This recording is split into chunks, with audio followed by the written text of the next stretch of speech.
একদিন টুনি যখন বাজার থেকে বাড়ি ফিরছিল তখন দেখে রাস্তায় এক কান পাকা কলা পড়ে আছে। টুনি সেটা দেখে খুব খুশি হয় আর বলে, আমি কলাটা বাড়ি নিয়ে যাই, তাহলে বিল্টু খুব খুশি হবে। এমনিতে আজ আমি কোনো কিছু খাবার নিতে পারিনি। এই বলে টুনি কলাটা নিয়ে বাড়ি চলে আসে। এসে বিল্টু কলাগুলো দেখে খুব খুশি হয় আর সে কলাগুলো খেতে লাগে। কিন্তু ওই কলাগুলোর মধ্যে একটা ডাইনি ঢুকেছিল আর ওই ডাইনিটা বিল্টুর পেটের মধ্যে চলে যায়, গিয়ে তার রক্ত চুষে চুষে খায়।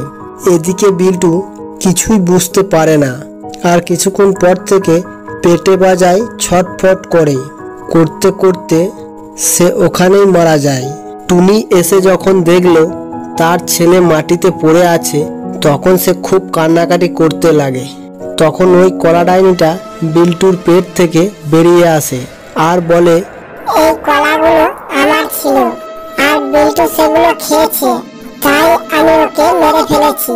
ডাইনির মুখে এ কথাগুলো শুনে টুনি ডাইনির কাছে অনুরোধ করতে থাকে তার ছেলেকে ফিরিয়ে দেওয়ার জন্য।